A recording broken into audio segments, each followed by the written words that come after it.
Assalamualaikum warahmatullahi wabarakatuh. Selamat malam konco-konco plak semuanya. Balik lagi di Historistis, History hal-hal mistis. Nah, di video kali ini kita mau membagikan cerita tentang urban legend atau cerita masyarakat di daerah seputar kita tinggal ini. Nah, sedikit info nih. Daerah tempat kita tinggal ini sebelumnya adalah sebuah rawa. Dan urban legend yang paling kental di daerah kita ini adalah sosok penunggang kuda. Nah, beliau ini sering berlalu lalang lah di daerah tempat kita tinggal ini.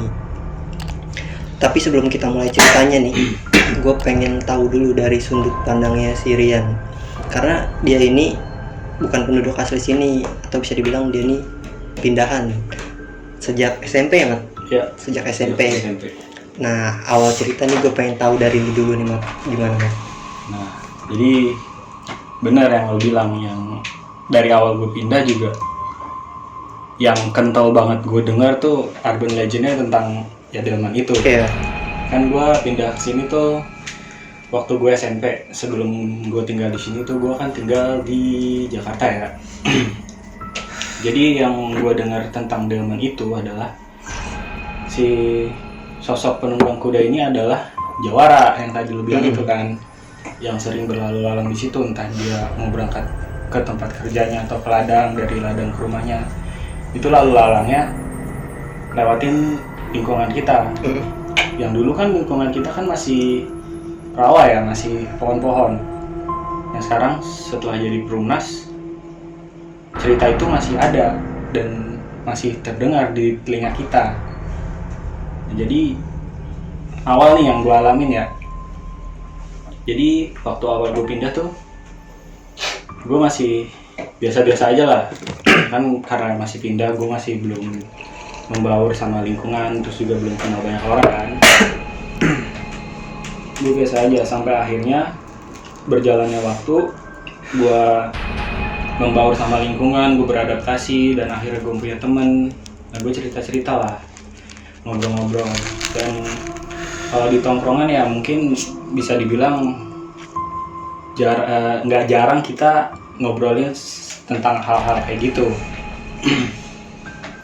Nah, sampai pada akhirnya waktu gue lagi ngobrol sama teman-teman gue ini, ngomongin lah nih si cerita delman ini yang pada awalnya gue nggak tahu kan. Akhirnya gue diceritain sama salah satu teman gue, Yan, katanya gini, Yan, dulu tuh di sini ada penguasanya, namanya bla bla bla lah, si Mawardi lah kita sebut. Iya, inisial aja. Inisialnya. Jadi dulu tuh dia suka berlalu-lalang di tempat kita. Gue bilang, bener lo, iya beneran. Dan sampai sekarang juga makamnya masih ada nih di belakang lingkungan kita. Oh ya udah, tuh gue nggak ngambil pusing kan, emang ya mungkin emang sejarahnya atau ceritanya begitu. Ya udah, gue anggap biasa aja ya. Memang di setiap daerah kan pasti ada yang cerita begitu kan. Dan sampai akhirnya pada suatu malam, emang gue kan dari gue SMP itu kan gue susah tidur gitu ya. Ya gue tidur ya paling banter tuh ya jam 2 paling malam. Nah, jadi ceritanya nih sekitar jam 1 malam nih gue lagi nonton TV sambil nunggu ngantuk kan. Gue lagi nonton, gue dengar suara kelincingan gitu loh, kelinci kayak lonceng delman suara gitu. delman gitu. Nah, gue masih belum ngeh kalau itu adalah delman atau yang diceritain temen gue itu. Gue mikirnya itu adalah tukang sate. Soalnya di tempat gue tinggal dulu di Jakarta, tukang satenya itu kalau keliling pakai kelintingan. Gue mikir, tukang sate kali ini, ya kan? Tapi gue dengerin sambil nonton, ini kok nggak lewat-lewat, kan harusnya kan kalau kerincing itu berarti kan dia lewat. Gue pikir apa dia mangkal. Gue penasaran lah, gue buka pintu, gue tengok kanan kiri dari ujung gang sana sampai ujung gang sini, gue lihat nggak ada siapa-siapa, kosongan, sepi. Mungkin dia lurus kali lewatin gang belakang. Udah, gue masuk lagi nih kamar. Udah lah, gue tidur. Terus beberapa hari kemudian sama kejadiannya, gue lagi nonton, ada lagi tuh suara kerincing.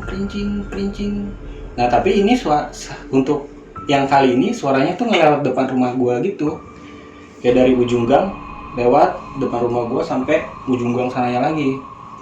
Jelas lah gitu ya. Jelas lah suaranya, kayak orang lewat gitulah depan rumah kan pasti kedengeran jelas, ada yang lewat nih. Gue mikirnya masih tukang sate jam segini, emang jam segini lewat tukang sate apa gimana kan gue nggak tahu. Udah gue masih nggak mikir itu adalah delman itu, sampai akhirnya gue ketemu lagi nih sama teman-teman gue ini. Ada satu teman gue tinggalnya di gang yang sama gue, dia cuma beda beberapa rumah lah. Sore-sore tuh gue ketemu sama dia, terus ngobrol, main bareng lah, ngobrol-ngobrol, gue ceritain kalau gue dengar suara kelincingan. Awalnya gue nanya gini, di sini tukang sate tuh lewatnya jam berapa sih, gitu kan. Terus temen gue nanya, tukang sate gimana? Iya, soalnya setiap jam 1 tuh gue ngedenger suara kelincingan kayak tukang sate. Gue jelasin lah, soalnya di daerah gue tukang satenya tuh pakai kelincingan. Gue jelasin kayak tadi gue bilang gitu kan. Temen gue bilang gini, nggak ada tukang sate kayak gitu di sini. Oh di sini tukang satenya tuh bawa gerobak ngedorong sambil teriak sate gitu kan. Gue bilang beda berarti. Gue tanya lagi, itu terus tukang apaan itu ya? Mungkin gue mikirnya mungkin tukang lain gitu, tukang sekuteng atau apa. Gak ada, di sini nggak ada tukang jualan ya, nggak ada yang pakai kelincingan. Baru nih temen gue ngomong, ya mungkin itu kali ya yang waktu itu gue bilang, yang delman itu. Gue kaget dong, masa iya sih, yang bener loh. Gue dalam hati sambil percaya nggak percaya, mau bilang gimana ya, mau percaya tapi gue nggak ngerasa aneh, dan gue juga kan pindah, jadi gue nggak tahu menau secara dalam lah. Terus gue nggak percaya juga, emang gue ngerasain kejadian kayak gitu. Udahlah, nggak gue ambil pusing. Sampai akhirnya gue ngobrol nih sama om di depan rumah gue. Ada, dia tuh warga lama lah bisa dibilang, dia sejak lahir udah tinggal di kawasan ini. Jadi orang tuanya itu dulu punya rumah di sini, waktu keadaan lingkungan di sini masih kebun-kebun gitu yang belum jadi perumahan kayak sekarang gini kan. Masih dikit lah ya. Iya, masih dikit, masih 1-2 rumah gitu loh, masih mencar-mencar rumahnya. Dia cerita tentang hal si delman itu, seperti yang temen gue bilang, kalau di sini ada jawaranya, ada penguasanya pada zaman dahulu itu. Diceritain lah tuh silsilahnya kayak gimana sampai kejadian kenapa bisa ada suara delman di setiap malam itu. Dia ngomong baru pas di saat itu gua mulai agak-agak sedikit nalar lah, berarti emang ada sangkut pautnya nih sama yang gua alamin. Soalnya gua mikir mungkin itu residual energi dari kejadian masa lalu kan. Ya kan nggak jarang juga tuh kejadian kayak gitu. Ya udah, terus gue penasaran kan, emang rumahnya itu di mana sih om? Gue tanya. Ya itu rumahnya sih dulunya itu ada di belakang komplek tempat kita tinggal tadi gitu. Ya udah, terus gue akhirnya si om itu bilang sampai sekarang juga dia dimakamin di tempat itu yang di belakang komplek kita ini. Terus gue nanya ke dia, makamnya masih ada. Terus akhirnya gue minta dong anterin dia, sebagai penasaran gitu loh. Ya. Kayak apa sih ini makamnya? Dianterin lah, emang nggak jauh sih ya, jalan kaki 10 menit lah. Sampailah nih gua di lokasi. Sampai di lokasi itu makamnya tuh letaknya di halaman belakang masjid. Jadi di komplek belakang perumahan kita ini ada masjid. Di belakang masjidnya itu ada kayak halaman rumput-rumput gitulah. Kecil ya, gitu ya? Kecil ya. Kecil. Terus di situ gue lihat ada 2 gundukan. Gue bingung nih, ada 2 gundukan nih. Yang satu gundukan seperti makan biasa lah di pemakaman, bentuk normal gitu, berbadan manusia. Yang satu lagi rada panjang, panjang gitu, panjang, tapi makam nggak lebar, panjang doang kayak makam kuno yang sering didatengin orang gitu ya buat dia. Gue tanya, ini kok ada 2? Emang yang jawara ini berdua atau gimana? Soalnya kan gue ngerasa aneh sama yang satu ini nih, yang panjang ini. Gue nanya, dia cerita, enggak, kalau konon kata orang-orang sini sih, si jawara ini dimakamin di sini, yang terus ditunjukin sama dia, yang ini makam beliau, yang di sebelahnya ini yang panjang ini adalah makam tempat pusaka-pusakanya itu dikubur. Nah, gue mulai agak sedikit ngeri juga dong kan. Gue lumayan sering tuh ngedenger gitu, udah 2 kali ya. Jadi setiap malam gue ya di kamar aja, gue karena masih nggak berani, ya udah gue di kamar. Mungkin gitu sih yang awal-awal gue rasain pas gue tinggal di sini. Oke. Nah, sekarang gue pengen tahu nih dari sudut pandangnya Icen nih. Gimana Cen? Bisa diceritain Cen? Ya sebelum masuk ke cerita gue mau melanjutkan sedikit lah ya tentang cerita Sirian nih. Kalau tentang suara delman, gue juga kayak pernah ya ngedenger dari cerita-cerita orang lah gitu. Gue juga oleh kayak masa sih gitu, kayak nggak percaya gitu. Aneh gitu kan. Karena lu belum ngerasain sendiri ya. Nah pas waktu itu gue ingat banget gitu kan ya, soal percintaan lah gitu ya kan. Oke, siap. Iya. Gua tuh pulang ya jam 12 malam lah, jam 12 malam. Pulang apel nih ceritanya. Iya, pulang apel. Apel malam lah. Nah, gua pulang pas gua mau nyalain motor. Nah, pasangan gua masuk rumah ya kan. Pas gua mau starter, ya kejadiannya persis kayak Rian, bunyi kayak kelenteng gitu kan. Pikir gue juga sama, tukang dagang kali, tukang dagang. Akhirnya udah motor gue cuek, balik. Akhirnya pas gue main futsal itu sama anak-anak, nah pada ngomongin tuh ya kan. Akhirnya gue sempat mikir juga, wah bener juga berarti yang gue denger kemarin ya kan. Ya pokoknya seperti itulah yang gue dengar cerita gitu kan. Ya tentang sosok beliau ini, legenda di sini gitu kan. Kalau ya pengalaman gue itu dulu pas ya pokoknya gue sejak kecil udah di sini lah gitu. Pengalaman gue itu sejak pas gue SD itu sekitar jam 2 pagi lah, jam 2 malam, dini hari lah gitu. Gue tidur nih. Nah gue kebelet kencing nih kebetulan ya kan, gue kebelet kencing. Nah kebetulan kamar gue itu nggak di dalam, misah di depan teras gitu loh kamar gua. Kayak gua kebelet kencing, gua bangunin bokap gua kan. Kayak gua mau ke dalam, nah cuma kunci di dalam, maksudnya gua ketok-ketok nggak ada yang bukain segala macam kan. Kunci dari dalam gitu. Kunci dari dalam ya, gua bingung akhirnya. Ya udah, terus bokap gua ngomong kan, ya udah Mas, tuh kencing situ aja, ntar Bapak temenin di sini. Ya udah ya Pak. Gua kencing. Posisi umur berapa tuh lu minta masih ditemenin kencing? Itu SD tuh, gua kelas 3, kelas 4 lah. Oh, masih kecil ya? Enggak, gua kalau SMP malu juga Pong. Makanya kan gue bertanya. Makanya udah bentuk juga kan kalau udah SMP. Akhirnya gua temenin, gua kencing tuh jam 2 pagi, lumayan juga kan.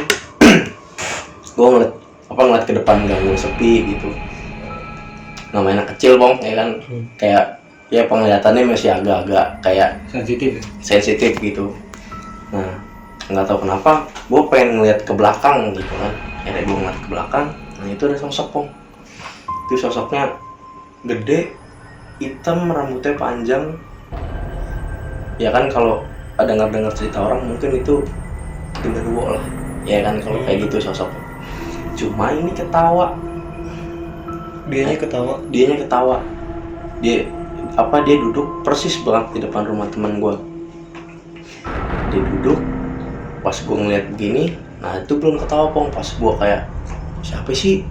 Berusaha negesin gitu ya? Iya, gue negesin kan. Ya namanya kecil penasaran kan. Gue begini, ketawa dia Pong. Nah itu gue kencing, ya belum selesai gitu gue lari, itu kencing kemana-mana ya kan. Gue nabrak pintu, udah Nah terus nggak lama warga keluar terus nanyain kenapa nih segala macam. Terus bokap juga udah nggak apa-apa udah nggak apa-apa. Nah udah sampai situ. Besok paginya gue sakit, gue demam. Ya udah, gue juga mikir, gue nggak tahu lah itu apa. Ya mungkin orang kayak yang lebih dewasa yang tahu. Ya gitu sih cerita. Jadi terlalu ngelihat posisi langsung besoknya lu sakit. Besok gue sakit, gue langsung sakit. Oke, lanjut lagi. Camat, ada lagi nggak nih, Mat? Kita dulu dong. Masa yang cerita gue sama Chen doang? Terus? Lu ada cerita enggak, masa? Kita kan orang-orang bertiga sini nih, juga, lu juga ya. kan orang sini juga, masa Iya, lu nggak siap. mau cerita? Ngopi lu nih, Ya. biar santai gitu Kong. Lu dulu cerita, baru nanti gue cerita lagi nih. Oke. Kalau gue ya, jadi gue sih pas posisi main sih sebenarnya. Pada saat itu gue lagi main di rumahnya Bang Dargi. Nah sama anak-anak tuh ada si Zaki juga, Ya gue juga ya waktu itu. ada lu, ada Bang Bulu, ya kan. Nongkrong lah kita. Emang niatnya kan sambil begadang ya, sambil begadang tuh pada saat itu. Cuman sampai akhirnya kita nggak jadi begadang gara-gara Bang Dargi dapet telepon kan, dia mau COD-an di PIM.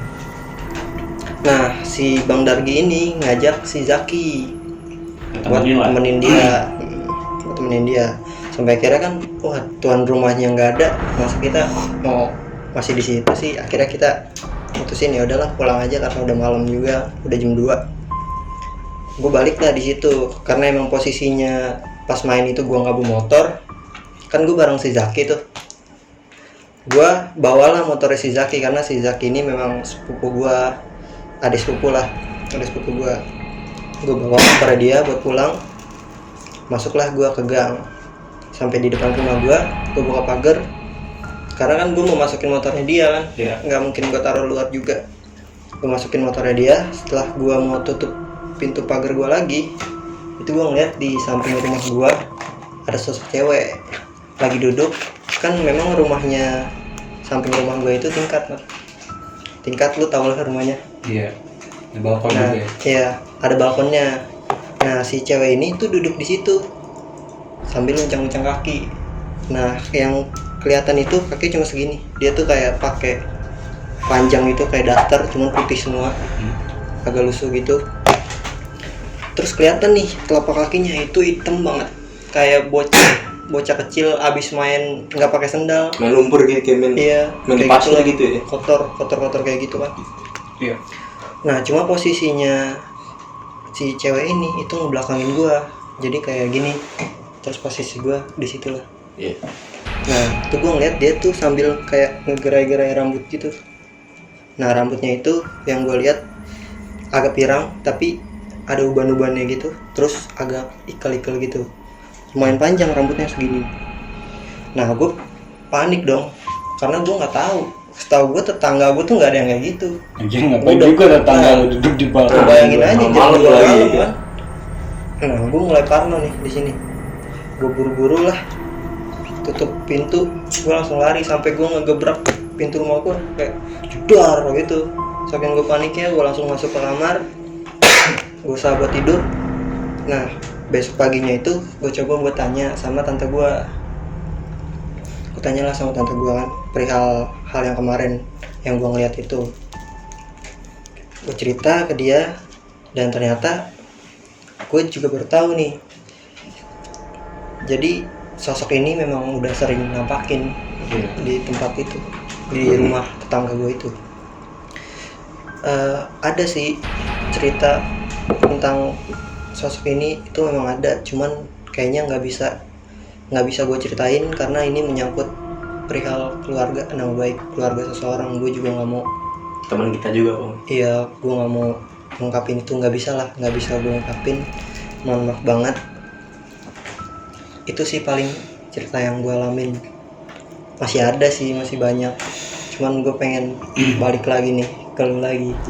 Mungkin masih ada lagi kan dari lu, nggak mungkin dong cuma satu. Iya benar. Ya kan? Iya benar. Apalagi nih Yuk lanjut.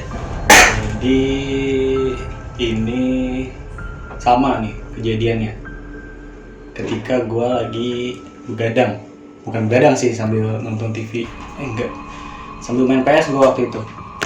Malam minggu kan, malam minggu gue main PS nih. Main PS. Taruh deh, gue sebelumnya gue cerita dulu. Jadi rumah gue ini kan depan-depanan sama rumah orang tangga gue lah. Nah dulu sebelum gue ngalamin kejadian ini, si tetangga depan rumah gue ini punya pohon mangga, Wong. Pohon mangga gede gitu. Nah mungkin karena udah tua, si pohon mangga ini ditebang lah nih sama pemiliknya kan.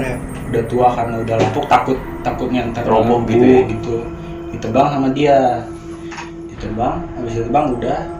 Nah, seminggu setelah pohon itu ditebang, sering kedengar suara ini, Pong, toke. Toke. Nah, tapi anehnya suara toke ini muncul tuh setelah pohon ini ditebang. Ya mungkin kalau logisnya karena pohonnya ditebang, si toke ini jadi pindah tempat tinggal gitu. Udahlah, kejadian itu berlalu, si pohon itu ditebang, terus suara toke sering muncul. Nah, masuklah nih pada saat malam minggu itu gue main PS. Gue lagi main PS nih, sekitar setengah dua mau jam 2 gitu. Gue lagi main PS, lagi seru-seru. Bunyi suara toke, pas banget di depan rumah gue ini, yang tetangga gue yang punya pohon mangga ini dulunya. Suara toke udah berhenti, terus bunyi lagi nih. Gue nengok dong, kan rumah gue tuh kan ruang tamunya gordennya cuma gorden gini loh, gorden yang transparan itu, nggak ada gorden yang buat nutupin dari arah luar. Jadi gue bisa ngelihat ke arah luar dengan jelas. Gue lihat ke arah luar, nggak ada apa-apa, masih biasa aja, nggak ada apa-apa nih. Lanjut gue main PS, tapi insting gue tuh nyuruh gue buat selalu nengok. Coba nih lo nengok dong ke arah luar rumah, Kayak dipanggil lah gitu. Iya, kayak feeling gue tuh pengen nyuruh gue banget buat nengok dong gitu. Pas gue nengok nggak ada. Nah pas gue lanjutin, gue nengok lagi di depan itu, pas di depan pagar gue banget ada sosok hitam yang nggak terlalu besar, yang mungkin sepostur orang dewasa tapi sedikit gempal gitu. Nah di situ gua mikirnya itu adalah satpam yang jaga portal tempat tinggal lingkungan kita lagi keliling. Soalnya kan di situ di satpam kita ini ada yang badannya gempal kan.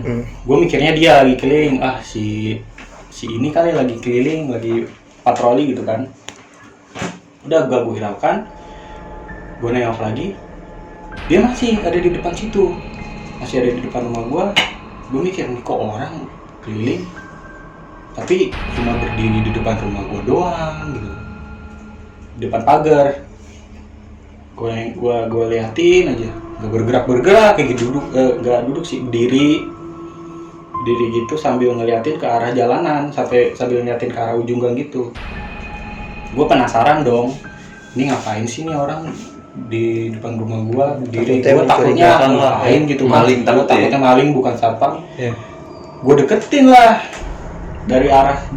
dari posisi gue duduk sambil main PS itu, gue deketin ke arah jendela rumah. Makin gue deketin, itu sosoknya itu tambah gede. Gue aneh dong, anjir apaan nih, tambah gede. Sampai pas akhirnya gue lihat arah jendela, gue buka gorden gini, gue ngelongok. Itu astaga, gimana ya, sosoknya tuh udah gede, hitam, berbulu, terus ngelebihin atap rumah gue. Jadi gue ngeliat dari kaki, badan sampai sini doang, dadanya doang. Muka nggak kelihatan. Ya yang tadinya cuma berwujud kayak postur orang dewasa. Itu pas gue deketin, semakin gue deket tuh semakin tinggi, semakin gede. Gue panik dong. Langsung aja gue nggak banyak basa-basi. Gue tutup gorden gue lari ke kamar, TV gue gue matiin, PS juga masih nyala. Gue masuk ke kamar gue sambil gue panik, deg-degan dong gue kan, panik sambil nenangin diri. Astagfirullahaladzim, apaan tuh tadi ya? Udah gue rada tenang. Gue coba keluar lagi nih buat matiin PS kan sama TV, entar takutnya gue tiduran malah gue besoknya orang tua gue nyap. Pas gue keluar kamar, gue liat jendela, udah nggak ada itu sosok. Dan anehnya gue malah lanjutin main PS gitu. Ya karena gue pikir udahlah, udah berlalu, udah gue lanjutin aja lah. Itu sih satu cerita lagi dari yang gue rasain itu, yang menurut gue cukup kayak pernah nggak sih lo ngerasain kayak darah lo naik dari kaki gitu sampai ke ujung pala itu sebenarnya itu sih rasanya kalau emang kita lihat gitu, sosok gitu ya. Tahu itu sosok apa? Kalau gue rasa sih yang kayak si Icen tadi, Om G, tapi dalam lingkungan yang berbeda. Oke, lanjut lagi ke Bro Icen nih. Ada lagi nggak? Ya ada lagi sih. Oke. Itu posisi gue pokoknya itu hari Jumat malam Sabtu. Kebetulan gue pulang kerja. Gue itu nongkrong di rumah temen kita juga tuh, di bawah dekat lapangan lah, ya kan. Nongkrong, biasa kita ngopi segala macem.